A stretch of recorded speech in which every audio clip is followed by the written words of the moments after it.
Assalamualaikum warahmatullahi wabarakatuh.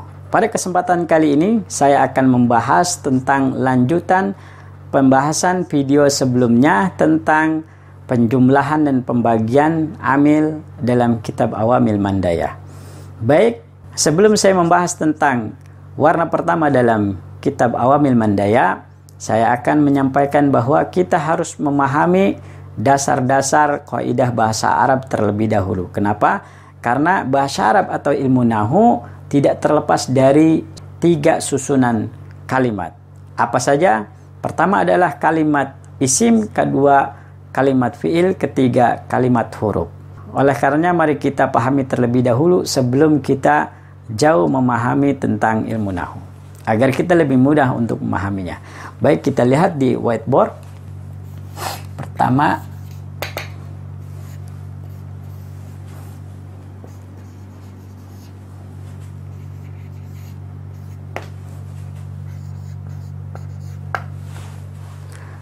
jadi di dalam bahasa Arab ada susunan disebut dengan susunan kalimat. Nah, kemudian kalimat ini terbagi menjadi 3. Pertama kalimat isim, kedua kalimat fiil, ketiga kalimat huruf. Nah, sebelum itu kita pahami dulu apa itu kalimat. Nah, kalimat dalam bahasa Arab artinya adalah al-lafdu al-maudu'u li ma'nan wahidin. Artinya kalimat adalah lafaz yang tersusun untuk makna yang satu. Nah, kalau bahasa sederhananya dalam bahasa Indonesia, satu kosakata dalam kamus itu adalah satu kalimat. Nah, berbeda dengan bahasa Indonesia. Kalau bahasa Indonesia menyimpulkan bahwa kalimat adalah susunan lebih dari 2 kata. Nah, maka di sini kita sedang belajar bahasa Arab atau ilmu nahu. Pengertian kalimat adalah kalimat yang tersusun untuk makna yang satu. Al-lafdu al-maudu'u li ma'nan wahidin. Lafaz yang tersusun untuk makna yang satu. Saya tulis di sini ya.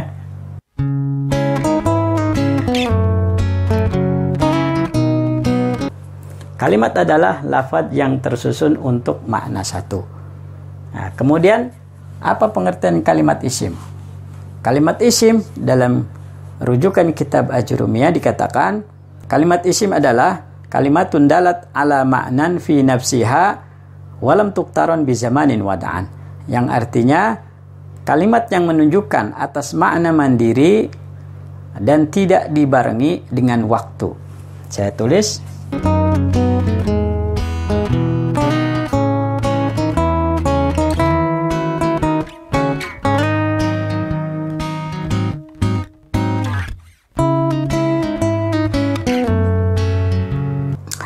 jadi pengertian kalimat isim adalah kalimat yang menunjukkan makna mandiri dan tidak dibarengi waktu.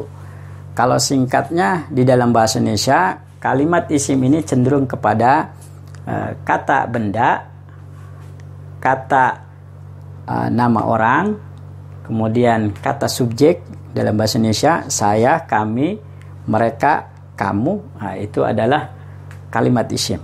Kemudian nama kota, baldah. Nah, itu kata sederhananya. Kemudian, apa pengertian kalimat fi'il? Berdasarkan rujukan kitab Ajurumiyah, kalimat fi'il adalah kalimatun dalat ala ma'nan fi nafsiha waqturinat bi zamanin wada'an. Yang artinya, kalimat fi'il adalah kalimat yang menunjukkan atas makna mandiri dan dibarengi dengan pengertian waktu. Nah, ini kita kasih pengertian waktu ya. Ada wada'an. Dan tidak dibarengi dengan pengertian waktu. Ini biar lebih komplit. Saya tulis kalimat fi'il, kalimat fi'il.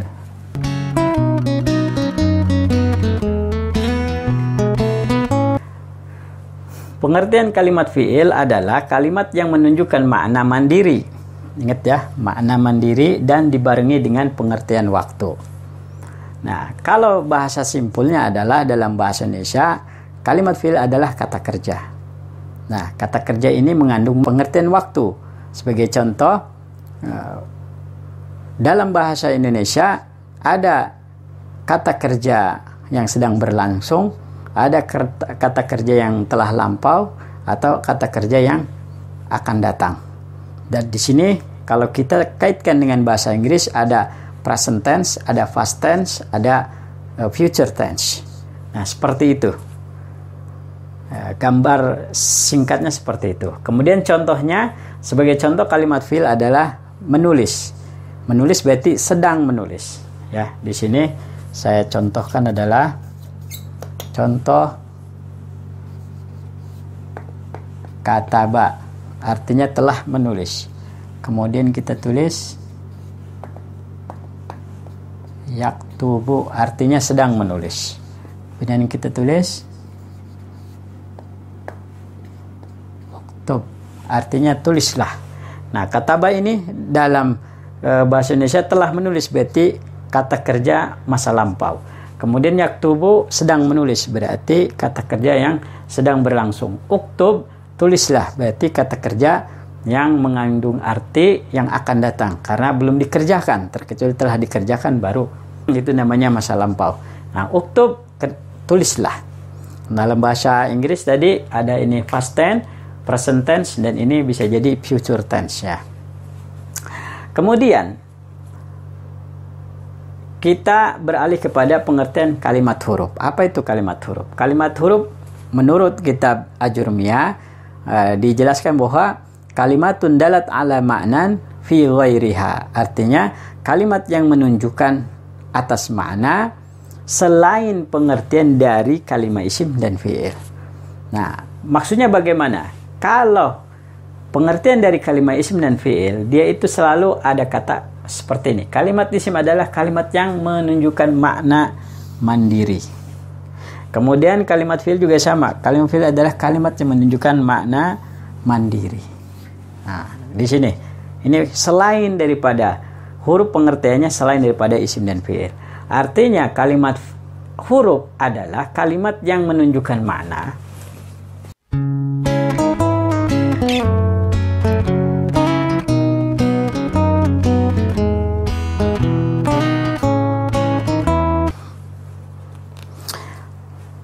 Jadi pengertian kalimat huruf adalah kalimat yang menunjukkan makna tidak mandiri. Berbeda dengan pengertian kalimat isim dan kalimat huruf. Berbeda dengan pengertian kalimat isim dan kalimat fi'il. Ya, itu dia artinya. Kalimat huruf ini jika dia hanya kalimat dia saja, maka tidak mengandung arti. Contohnya apa? Contohnya di sini adalah contoh bi. Artinya bi itu dengan. Kemudian min artinya dari. Kemudian ila artinya ke, dan seterusnya. Ya, dan seterusnya seperti ya, dan seterusnya. Nah, jadi kalimat huruf ini sebagai contoh huruf bi. Bi ini artinya dengan. Ketika kita berbicara dengan teman kita, kita mendadak ngomong kepada teman, "Hai teman," dengan. Kira-kira yang kita ajak bicara mengerti atau tidak ucapan kita? Tentu tidak akan mengerti. Dengan apa? Nah, itulah yang dimaksud dengan huruf ini membutuhkan kalimat yang lain. Seperti itu. Sehingga tidak mengandung makna. Memang secara kosakata dia punya arti, tetapi tidak memiliki makna. Seperti itu. Jadi secara kosakata dia punya arti, tetapi tidak memiliki makna yang sempurna. Kira-kira seperti itu ya. Min juga sama, dari.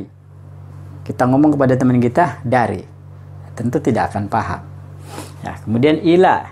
Nah, seperti juga ila artinya ke atau kepada atau sampai. Nah, disinilah ya pengertian-pengertian daripada kalimat isim, kalimat fi'il, dan kalimat huruf. Nanti pada pembahasan selanjutnya kita akan membahas tentang amil pertama yang terdapat dalam kitab Awamil Mandayah. Tentunya dalam awamil pertama ini kita akan membahas tentang huruf-huruf yang dapat mengajarkan kepada isim saja. Nah, tentunya di sana akan melibatkan tentang huruf, ya, tentang kalimat huruf dan isim. Nah, maka di sana kita harus memahami dulu apa itu kalimat huruf dan kalimat isim. Sehingga ketika kita membahas tentang amil pertama dalam kitab awamil, kita sudah tidak canggung lagi untuk memahami. Kita sudah tidak lagi bingung lagi untuk memahami kitab awamil dalam warna pertama tersebut. Baik, selanjutnya setelah pemahaman ini saya akan bahas tentang pengharkatan, ya, pengharkatan. Karena nanti ketika kita membahas amil pertama dalam awamil mandaya, itu membahas tentang huruf-huruf jar yang dapat mengejarkan kepada isim saja. Nah, tentu kita akan bingung seperti apa maksudnya. Jadi setelah ini saya akan bahas tentang pengi'roban secara global, ya. Jadi tidak secara terperinci, karena nanti pembahasan hal yang terperinci kepada babnya masing-masing. Baik, saya hapus terlebih dahulu whiteboardnya. Pada teman-teman yang mau menulis, silahkan pause saja video ini, kemudian ditulis terlebih dahulu. Jika sudah, maka lanjutkan videonya. Kita hapus, ya.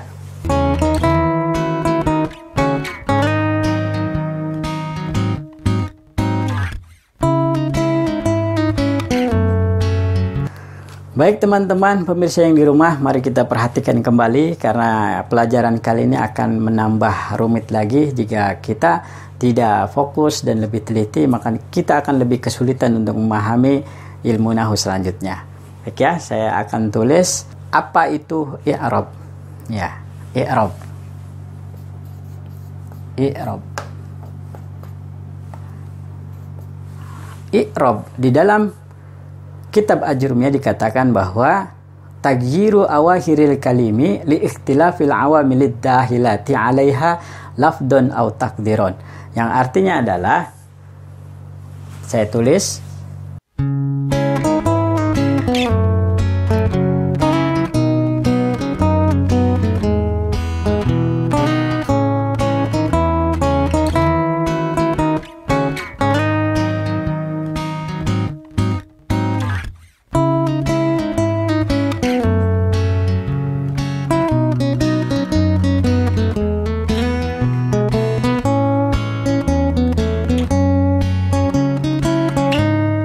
ya, ini pengertian i'rab. I'rab adalah merubah akhir-akhir kalimat karena perbedaan amil-amil yang masuk atasnya, baik secara lafaz atau takdir. Nah, ini pengertian i'rab ini, ya, secara gampangnya bisa kita definisikan pengharkatan. Pengharkatan pada akhir kalimat. Itu singkatnya, pengharkatan pada akhir kalimat. Nah, kemudian pengharkatan pada akhir kalimat ini juga didasarkan pada amil-amil yang masuk. Nah, maka di sini kita harus paham pengertian daripada i'rab itu, karena pada akhirnya ketika kita membahas amil pertama dalam kitab awamil mandaya, itu juga akan merubah pengharkatan akhir kalimat, ya. Nah, ini saya ulangi, pengertian i'rab adalah merubah akhir-akhir kalimat karena perbedaan amil-amil yang masuk atasnya, baik secara lafaz atau takdir. Dalam Jurmiyah dikatakan bahwa taghyiru awakhiril kalimi li ikhtilafil awamilid dahilati 'alaiha lafdun aw takdiron. Nah, kemudian i'rab ini ada berapa jumlahnya? Ada 4. Ya, jadi i'rab itu ada 4 secara globalnya. Apa-apa? Ada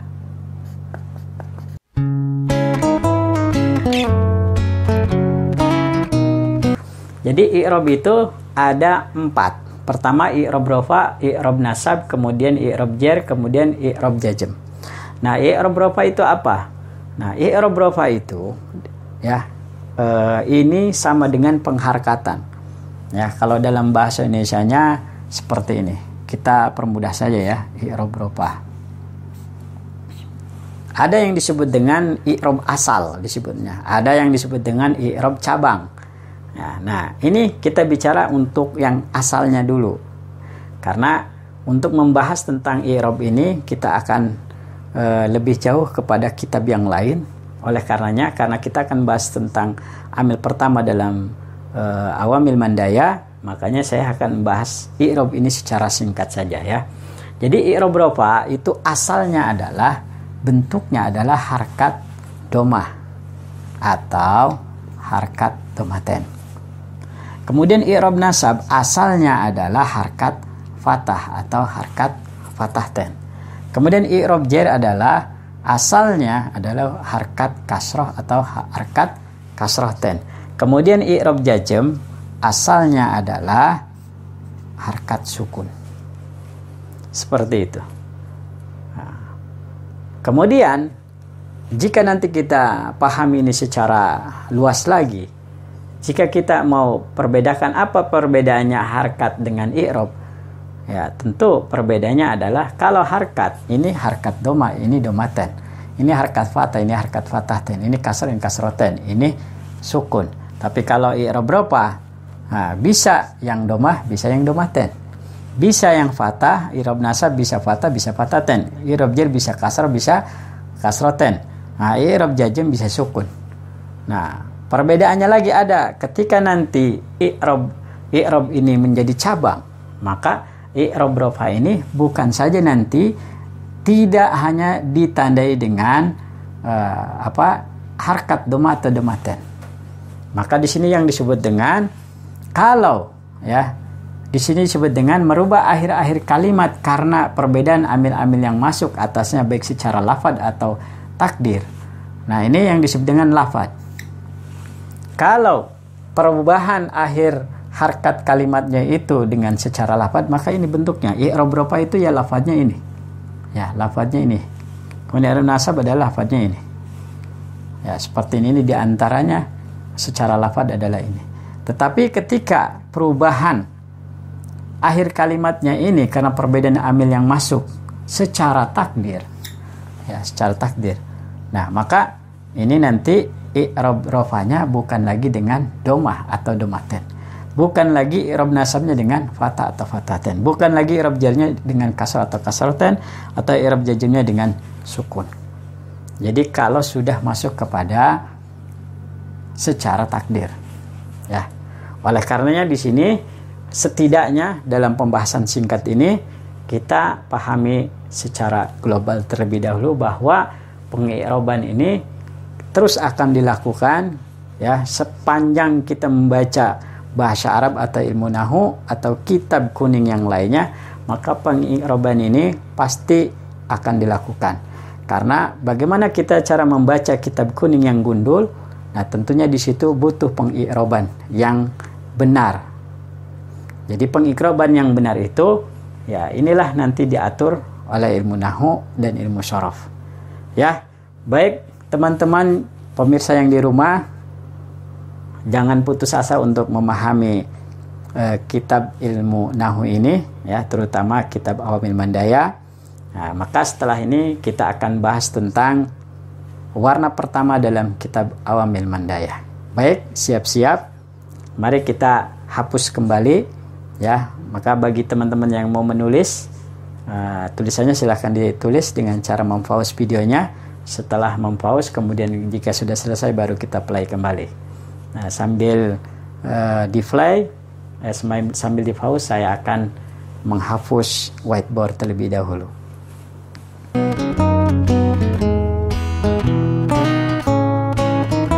Baiklah teman-teman pemirsa yang di rumah yang dirahmati oleh Allah Subhanahu wa taala. Maka setelah kita membahas tadi tentang pengertian-pengertian definisi kalimat isim, kalimat fi'il dan kalimat huruf, juga kita memahami tentang definisi i'rab, baik itu i'rab rofa, nasab, jar dan jazm, maka kita akan langsung masuk kepada pemahaman amil pertama dalam kitab Awamil Mandaya. Baik, saksikan terus video ini. Jangan lupa like, subscribe, dan komen jika memang dibutuhkan. Baik, mari kita lanjut. Teman-teman pemirsa yang dirahmati oleh Allah Subhanahu wa taala. Sekarang kita akan membahas tentang amil pertama atau warna pertama yang terdapat dalam kitab Awamil Mandaya, yaitu An-naw'ul awwalu hurufun tajurul isma faqat. Warna pertama adalah menerangkan tentang huruf-huruf yang mengejarkan kepada isim saja. Di sebelum ini sudah saya sampaikan, sudah saya jelaskan tentang pengertian apa itu kalimat isim, apa itu kalimat fiil, apa itu kalimat huruf. Nah, maka di sini kita fokus kepada huruf-huruf yang dapat mengejarkan kepada isim saja. Baik, hurufnya ada berapa? Ada 19. Kemudian contoh-contohnya sudah saya tuliskan 18 huruf. Hanya saja di sini yang saya tulis ada 8 huruf, tetapi sisanya di sini karena space whiteboard ini tidak cukup, maka saya langsung berikan contoh saja. Nanti dalam penjelasan saya akan sampaikan huruf apa saja yang tidak saya terterakan di sini. Baik, kalau begitu kita langsung lihat di gambar di sebelah saya. Pertama, huruf pertama yang dapat mengejarkan kepada isim adalah al-ba'u, huruf ba. Nah, huruf ba dalam bahasa Jawa artinya kelawan. Kalau dalam bahasa Indonesia artinya dengan. Nah, di sini dicontohkan al-ba'u, ba bi zaidin daun atau marartu bi zaidin. Nah, bi zaidin daun bahasa Jawanya tetemu kelawan kijaid apa penyakit, apa lelara. Marartu bi zaidin lewat isun tetemu kelawan kijaid. Di bahasa Indonesia kan bi zaidin daun terkena zaid penyakit atau zaid terkena penyakit. Marartu bi zaidin saya telah melalui bertemu zaid. Nah, di dalam kitab Awamil ya, untuk perluasannya adalah huruf ba ini memiliki makna lil ilsaq. Lil ilsaq ya. Lil ilsaq artinya menempel. Nah, abaikan terlebih dahulu, kita fokus dulu kepada maksud daripada huruf ba ini dapat mengejarkan isim. Nah, fokus dulu. Asal katanya adalah zaidun. Nah, asal katanya. Kemudian setelah dimasuki huruf ba, sebelum huruf zaid, sebelum kalimat zaid, ya, maka bi zaidin. Jadi dunnya ini kita hapus. Yang tadinya zaidun menjadi zaidin. Kemudian contoh yang kedua di sini marartu bi zaidin. Nah, ini juga sama, asal katanya zaidun. Kemudian setelah zaidun ini dimasuki oleh huruf ba, maka jadilah bi zaidin. Nah, itulah yang disebut dengan huruf-huruf yang dapat mengejarkan kepada isim. Zaid itu nama orang. Nah, dalam bahasa Indonesia bisa kita katakan nama orang adalah kata benda. Ya, maka kata benda menjadi salah satu dari kalimat isim. Kemudian contoh yang kedua adalah huruf min. Nah, min artinya dalam bahasa Indonesia dari. Kalau bahasa Jawanya saking. Nah, kita contohkan di sini sirtu minal basroti ilal kufati. Lumaku isun awit saking negara Basroh, atau lumaku isun awit saking kota Basroh tumeka maring kota Kufah. Dalam bahasa Indonesia, saya berjalan mulai dari kota Basro atau sampai dengan kota Kufah. Nah, min dalam kitab Awamil dikatakan memiliki makna li'ibtida'il ghoyah. Li'ibtida'il ghoyah ini artinya menunjukkan permulaan, atau dalam bahasa Jawa kawitan wangen. Ya. Nah, di sini yang kita fokus adalah kata minal basroti. Asal katanya adalah al-basrotu. Asal katanya al-basrotu. Kemudian dimasuki huruf min, maka jadi yang tadinya minal basrot, jadi yang tadinya al-basrotu jadi al-basroti. Nah, kemudian ini dibacanya bukan min, jadi minal. Ya, kenapa? Karena nun mati ketemu alif lam. Maka ini disebutnya dalam ilmu tajwid disebut dengan alif lam qamariyah. Jadi alif lamnya dibaca minal basyrati. Oke, baik. Kita lanjut contoh berikutnya. Jadi begini, teman-teman pemirsa yang di rumah yang dirahmati Allah Subhanahu wa taala. Memahami ilmu nahwu sama saja dengan kita bagaimana mengembangkan cara penerjemahan kita. Jadi tidak terbatas dengan apa yang kita tulis di dalam lafaz. Sebagai contoh tadi di sini, sirtu minal basrati ilal kufati, dikatakan dalam kitab Awamil Mandaya, min di sini memiliki arti li'ibtida'il ghayah. Nah, li'ibtida'il ghayah artinya untuk menunjukkan permulaan. Nah, menunjukkan permulaan ini, jadi min ini kan artinya dari. Tapi secara tersirat dia memiliki arti mulai, dari. Jadi sehingga kita artikan, saya berjalan mulai dari kota Basrah sampai dengan kota Kufah. Jadi kita bisa meluaskan gaya penerjemahan kita. Nah, kalau kita tidak belajar ilmu nahwu, bisa jadi kita hanya mengartikan saya berjalan dari kota Basrah ke kota Kufah.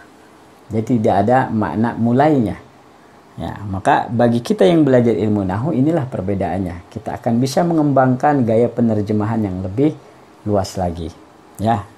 Kemudian contoh yang ketiga adalah huruf ilah.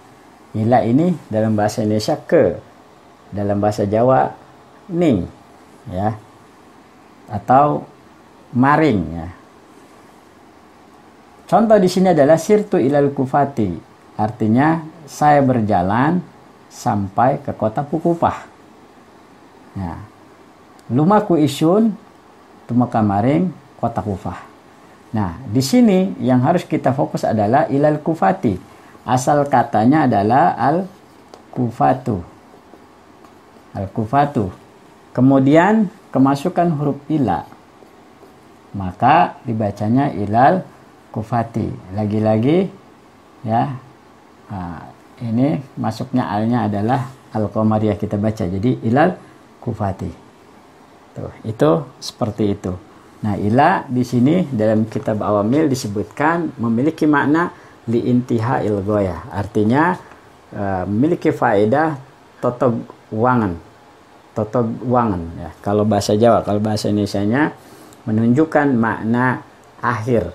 Ya, menunjukkan makna sampai. Ya, menunjukkan sampai dengan akhir. Maka di sini diartikan ilal kufati, saya berjalan sampai dengan kota Kufah. Itu maksudnya li'intihail ghayah. Ya, ila memiliki makna li'intihail ghayah. Kemudian contoh berikutnya adalah huruf fi. Fi dalam bahasa Jawa ing dalem. Dalam bahasa Indonesianya di dalam. Nah, ini contoh di dalam contoh huruf fi ini adalah al-malu fil kisi. Al-malu fil kisi utawi mal iku tetep ing dalam kantong. Bahasa Indonesianya adalah uang itu ada di dalam kantong. Al-malu fil kisi, uang itu ada di dalam kantong. Dan kita garis bawahi adalah fil kisi. Asal katanya adalah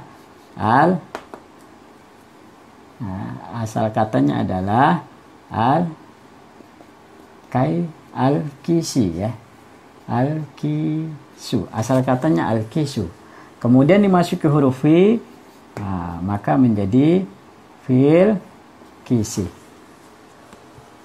Nah, itu. Ya. Kemudian di dalam bahasa pengembangan dalam kitab Awamil dikatakan bahwa fi ini memiliki faidah al-dzarfiyah. Jadi untuk tempat. Nah, untuk tempat ini diartikan berarti di dalam. Ya, bukan di luar. Karena nanti setelah pembahasan ini kita akan menemukan makna fi itu bukan saja hanya di dalam, tapi bisa lil isti'la, di atas. Nanti setelah contoh ini ya. Maka di sini kita harus perlu pahami bahwa fi ternyata ada faedah yang bermakna lidzarfiyah. Jadi untuk tempat ya. Dalam hal ini al-malu fil kisi, uang itu berada di dalam kantong. Berarti fi maknanya di dalam. Bahasa Jawanya ing dalam. Kalau bahasa Indonesianya di dalam. Baik, selanjutnya contoh berikutnya adalah huruf an. An, ya, an. An ra'aitu syahma anil kausi. Saya melempar panah jauh dari busurnya. Bahasa Jawanya, wis ngebalang isun ing panah lewat ado saking pendewa. Kendewa ya. Wis ngebalang isun ing panah lewat ado saking kendewa. Nah, an di sini di dalam kitab Awamil dikatakan memiliki faedah lil mujawwajati wal bu'di. Artinya lil mujawwajati itu untuk lewat, untuk melewati jauh. Maka an ini bisa juga diartikan kalau dalam bahasa Indonesia, an ini bisa tentang, bisa juga dari. Nah, tetapi an pada kalimat di sini memiliki arti jauh dari. Jadi ada kata jauhnya. Ya, jauh. Padahal di sini tidak ada kata jauh secara tertulis ya. Tapi ini memiliki faedah karena jauh itu baid. Ya, baid. Tapi di sini cukup dengan menulis anil kausi itu sudah mengandung arti jauh dari busurnya. Nah, inilah kelebihan dari mempelajari kitab ilmu nahwu ya. Ramaitu syahma anil kausi, wis ngebalang isun ing panah lewat ado saking kendewa. Saya telah melempar panah jauh dari busurnya ya. Kemudian contoh selanjutnya, ini fokus kepada anil kausi. Asal katanya adalah al kausu. Kemasukan huruf an, maka al kausu menjadi al kausi. Maka dibacanya karena nun bertemu dengan nun mati bertemu dengan alif lam, maka ini harus kita hidupkan. Yang tadinya jadi anil. Nah, dibaca alif lam komari, kita baca alif lam anil kausi. Seperti itu. Kemudian contoh selanjutnya adalah huruf waw qasam. Nah, waw qasam ini berbeda dengan waw biasanya. Nah, karena waw itu memiliki makna bisa dan juga bisa atau dan lain-lain ya. Nah, maka khusus kepada waw qasam adalah waw yang nempel dengan lafaz Allah, hanya menempel kepada lafaz Allah. Jika lafaz Allah ini tertempel dengan waw, kemudian lafaz Allah ini dicairkan oleh waw, maka Allah tersebut, maka waw tersebut memiliki makna sumpah.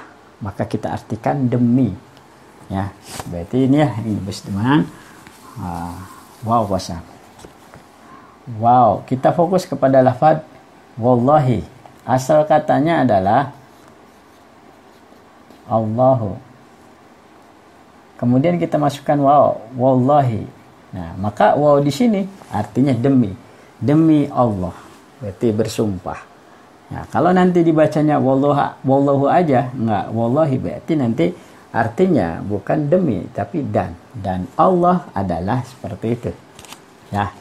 Jadi jika ada lafaz Allahi di dalam Al-Quran, kemudian setelah Allah sebelumnya waw, kemudian dijadikan, maka nanti diterjemahkannya menjadi arti sumpah. Wallahi, demi Allah.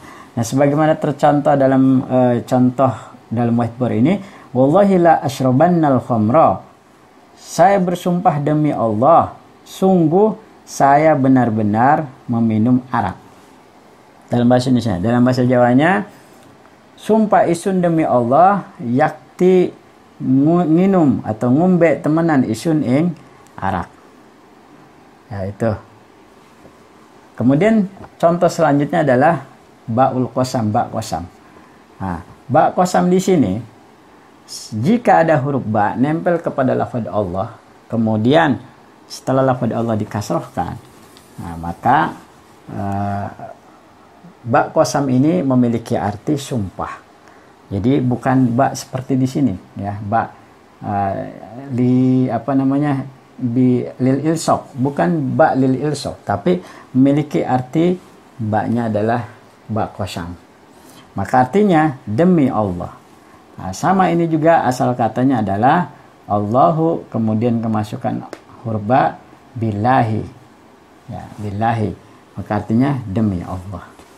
Nah, hati-hati dalam penerjemahan billahi, ya terkadang ada juga yang ada Allah kemudian ditempel huruf ba, artinya bukan demi Allah, ya, dengan Allah. Ada saja, tapi kita lihat dulu susunan kalimatnya, apakah ini masuk kepada ba qasam atau ba biasa. Maka disinilah kita sebagai seorang yang belajar ilmu nahwu, kita harus lebih cermat untuk bisa menerjemahkan yang tepat, ya. Baik, kita lanjut ke sini. Billahi la af'alanna kada, artinya sumpah isun, sumpah isun demi Allah, yakti megaweni temenan isun ing makanan. Artinya billahi la af'alanna kada, sumpah demi Allah, sungguh saya benar-benar mengerjakan yang demikian. Ya, itu arti bahasa Indonesianya. Kemudian selanjutnya adalah ta'ul qasam. Ta'ul qasam adalah huruf ta. Ta yang nempel kepada lafaz Allah. Nah, asal katanya sama, ya, masih tadi Allahu, kemudian kemasukan huruf ta jadi tallahi. Maka apabila ada huruf ta masuk kepada lafaz Allah, maka itu sudah pasti tallahi, artinya adalah sumpah. Ya, karena di sini untuk huruf ta dikecualikan. Jadi huruf ta ini la tadhulu ila ala ismillahi ta'ala, ya, tidak masuk terkecuali kepada nama Allah. Sehingga jika huruf ta masuk kepada Allah, sudah pasti itu ta-nya adalah ta qasam, memiliki arti demi Allah. Sehingga ketika kita terjemahkan di sini tallahi la adribanna zaidan, sungguh atau sumpah demi Allah, sungguh saya benar-benar memukul Zaid. Sumpah isun demi Allah, yakti mukul temenan isun ing Zaid dalam bahasa Jawanya. Ya. Dan bagi teman-teman pemirsa yang di rumah, apabila melihat buku terjemahan kitab Awamil Mandaya dengan berbahasa Indonesia yang saya buat, ya, ini untuk khusus dengan penerjemahan wallahi la asrabanal khamra, billahi la af'alanna kada, tallahi la adribanna zaidan, itu memiliki pemahaman dua versi. Artinya bisa dilihat dalam buku tersebut, nanti akan ada penjabaran lebih luas lagi. Tapi pada kesempatan kali ini saya tidak akan membahas sejauh itu, ya, karena ini sifatnya singkat dan sederhana. Teman-teman pemirsa yang di rumah yang dirahmati Allah Subhanahu wa taala. Semakin kita kesini, penjelasan ilmu nahwu akan semakin agak rumit, tapi saya yakin jika kita sudah pahami dari contoh 1, 2, 3, 4, 5, 6, 7, 8, selanjutnya contoh-contoh berikutnya kita akan lebih mudah lagi. Baik, kita lanjut lagi untuk penjelasan berikutnya. Contoh selanjutnya yang ke-9 adalah di dalam kitab Awamil adalah walamu dan lam. Nah, contoh lam dalam bahasa Indonesia, lam ini memiliki arti litamlik. Litamlik itu memiliki. Maka dicontohkan di sini al-malu li Zaidin. Kita fokus kepada lafaz li Zaidinnya. Asal katanya adalah Zaidun, ya. Zaidun. Kemudian kemasukan huruf lam li, maka yang tadinya Zaidun jadi din. Ini kita hapus. Seperti itu. Sederhana kan? Al-malu li Zaidin. Artinya dalam bahasa Indonesia, uang itu milik Zaid. Jika di bahasa Jawa kan, utawi mal ikut tetap kadue Zaid, atau ikut tetap milik Zaid. Kemudian contoh yang kedua, ruba rojulin laqaituhu. Nah, fokus kepada lafaz ruba rojulin. Ruba itu memiliki arti litaklil, sedikit. Ya, litaklil. Ruba rojulin, sedikit laki-laki, laqaituhu, saya bertemu dengannya. Sedikit laki-laki yang saya bertemu dengannya. Nah, ini asal katanya adalah rojulun. Rojulun nama orang, tentu dia masuk pada kalimat isim. Ya, berarti huruf ruba ini, ya, ruba Maka setelah ada huruf ruba, maka rojulun tadinya rojulun maka jadi rojulin. Seperti ini. Ruba rojulin. Ya. Jika kita bahasa Jawakan ruba rojulin naqaituhu, kedik utawi wong lanang iku wis tetemu isun hu ing wong lanang. Jika kita bahasa Indonesia kan sedikit laki-laki yang telah saya bertemu dengannya. Seperti itu ya. Kemudian contoh selanjutnya adalah wa baldatin laisa fiha anisun illal yu'afiru wal aisyu. Nah, wa baldatin tadi kita sudah bahas ada waw yang memiliki arti dan, ada waw yang memiliki arti sumpah. Nah, kalau di sini waw yang memiliki arti sedikit. Nah, maka waw yang memiliki arti sedikit ini berarti namanya waw rubah. Nah, jadi bukan waw kosam. Kalau di sini namanya waw kosam. Kali ini waw rubah. Nah, sebagai contoh wa baldatin. Baldah kita pahami bahwa baldah bahasa Indonesianya adalah kota ya atau negara. Berarti itu nama benda, berarti kalimah isim. Wa baldatin asal katanya adalah baldatun. Ya. Asal katanya tun, kemudian kemasukan huruf waw, wa, maka bacanya wabal datin. Maka nanti artinya sedikit kota, gitu, sedikit negara. Nah, seperti itu. Bukan artinya dan negara. Kalau bacanya wabal datun, nanti wawnya artinya bukan sedikit, tapi artinya dan. Ya. Jadi kita artikan di sini wabal datin laisa fiha anisun illal yu'afiru wal aisyu. Dalam bahasa Jawa artinya setitik utawi negara iku oranana fiha iku tetap ing dalam negara apa satu aring angin al yu'afiru kijang putih wal aisyu lan onta abon. Nah, kalau dalam bahasa Indonesianya wa baldatin laisa fiha anisun illal yu'afiru wal aisyu, dan sedikit kota yang tidak ada di dalamnya hewan ramah. Kita artikan anisun hewan ramah ya, atau hewan langka. Jadi sedikit negara yang di dalamnya tidak ada hewan langka atau hewan ramah. Illal yu'afiru wal aisyu, terkecuali kijang putih dan onta yang lahir dari induk yang ramah. Jadi ini pengertiannya panjang. Dalam memahami wabaldatin laisa fiha anisun illal yu'afir wal aisyu, ini memang sangat panjang. Maka di dalam buku terjemahan saya jelaskan arti secara kata per katanya dan memiliki pengertian yang lumayan sangat luas ya.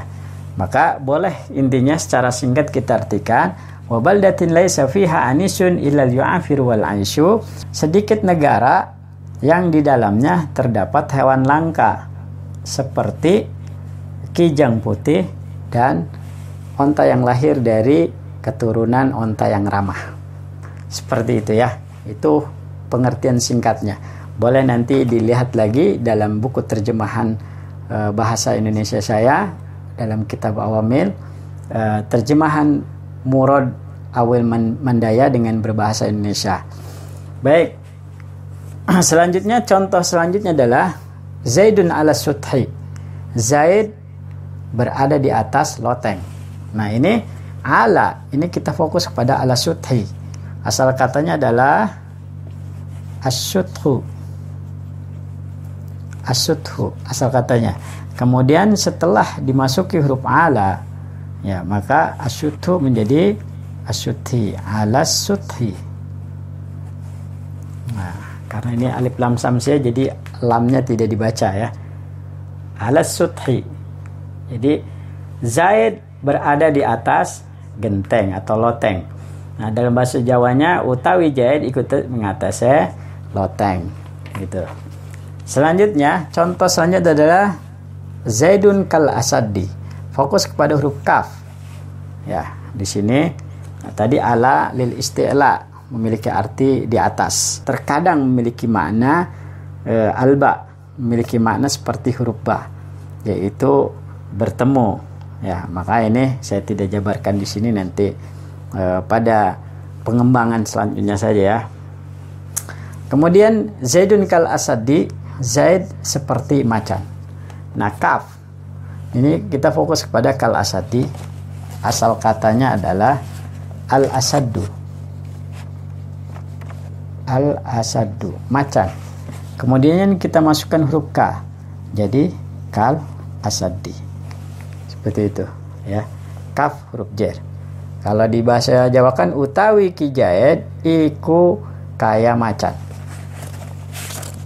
Nah, seperti itu. Kemudian contoh selanjutnya, mara'aituhu mud yaumil jumu'ati wa mundu yaumil jumu'ati. Ya, bisa terlihat di sini ya. Mara'aituhu mud yaumil jumu'ati wa mundu yaumil jumu'ati. Artinya, saya tidak melihat Zaid sejak hari Jumat dan sejak hari Jumat.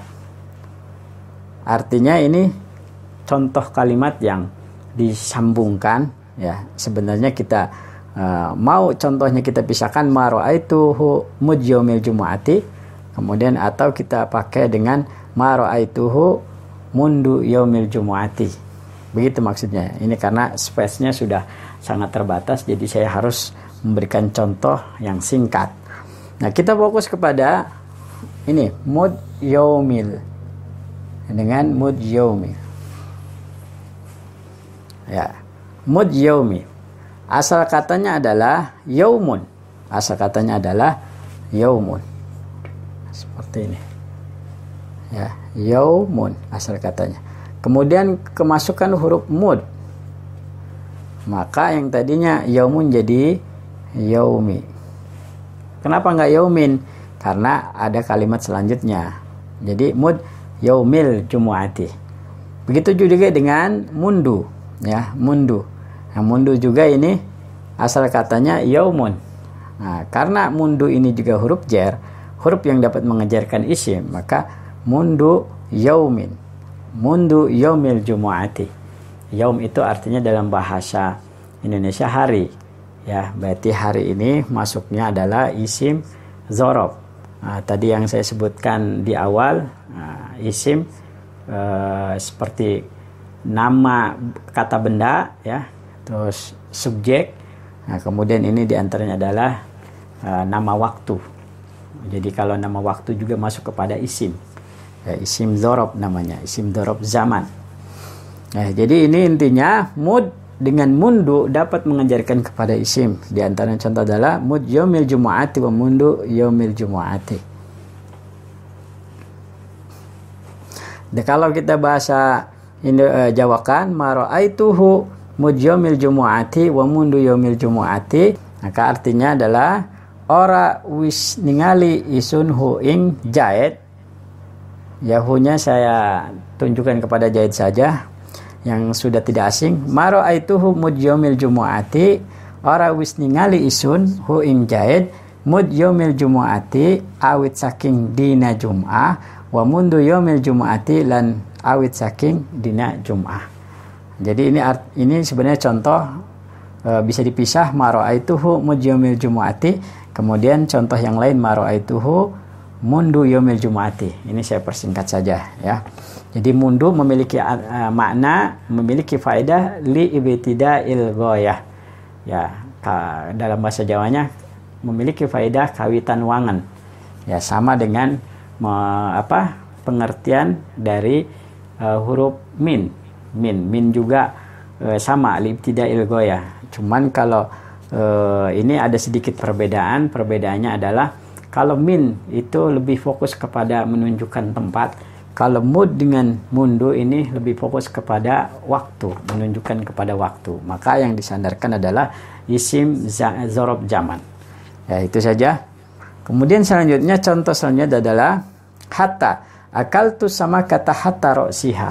Nah, fokus kepada hatta ro'siha. Asal katanya adalah ro'sun. Nah, ini sudah tidak ada space.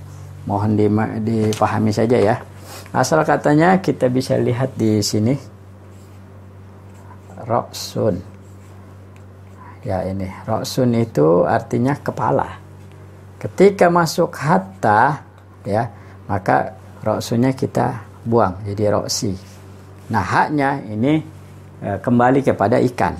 Jadi hatta ra'siha, sampai kepalanya. Kalau kita artikan akal tuh sama kata hatta ra'siha, dalam bahasa Indonesia saya telah makan ikan hingga kepalanya. Itu. Nah, kalau di bahasa Jawa kan wis mangan isun ing iwak hatta ra'siha mala-mala ndase iwak. Itu kalau bahasa Jawanya ya. Hatta ini memiliki faedah li intiha'il ghayah. Ya, sama dengan ila li intiha'il ghayah. Memiliki faedah toto gewangan kalau bahasa Jawanya. Nah, kalau bahasa Indonesianya sampai dengan gitu ya. Nah, ini ja'anil qaumu hasya Zaidin. Nah, ini fokus kepada hasa Zaidin, ada Amrin dan Khala Bakrin. Asal katanya adalah ini Zaidun, ini Amrun, ini Bakrun. Kemudian setelah dimasuki huruf hasya, ada dan Khala, maka kalimah setelah hasya, ada dan Khala harus jar. Ya, seperti Zaidin. Ini asal kata Zaidun, jadi hasya Zaidin. Wa ada, ini asal ada Amrin, asal katanya Amrun, jadi ada Amrin. Nah, ini Bakrun, jadi Khala Bakrin. Nah, hasya wa ada Khala ini dalam kitab Awamil Mandaya disebutkan memiliki faedah lil isti'na, untuk mengecualikan. Artinya terkecuali ya bahasa Indonesianya. Jika kita bahasa Indonesia kan, ja'anil qaumu hasya Zaidin wa ada Amrin wa Khala Bakrin, artinya telah datang kepadaku kaum terkecuali Zaid, terkecuali Umar, terkecuali Bakar. Nah, artinya ketika kaum datang kepada saya, hanya 3 orang yang tidak datang. Siapa-siapa? Pertama adalah si Zaid, kedua si Amr, kedua si Bakar. Itu maksudnya. Nah, maka hasya ada Khala memiliki lil isti'na, untuk mengecualikan. Jika saya bahasa Jawakan, ja'anil qaumu hasa Zaidin wa ada Amrin wa Khala Bakrin, wis teka ni ing isun sapa kaum hasya Zaidin maler-malere ki Zaid wa ada Amrin lan liyane ki Amar wa Khala Bakrin lan sepine ki Bakar. Nah, itu bahasa Jawa. Ya, inilah contoh-contoh daripada huruf-huruf yang dapat mengajarkan kepada isim saja yang terdapat dalam warna pertama dalam kitab Awamil Mandaya. Baik, mungkin penjelasan saya yang begitu panjang dan bertele-tele, mudah-mudahan apa yang saya sampaikan bisa dipahami oleh teman-teman pemirsa yang di rumah. Jika terdapat penjelasan yang terlewat dalam video ini, boleh pertanyakan pada komentar di bawah video ini. Baik, untuk penjelasan selanjutnya, maka teman-teman dan pemirsa yang di rumah jangan lewatkan video berikutnya untuk membahas tentang warna yang kedua dari kitab Awamil Mandaya ini. Mudah-mudahan apa yang saya sampaikan dapat bermanfaat bagi kita semua. Akhirnya saya ucapkan Assalamualaikum warahmatullahi wabarakatuh.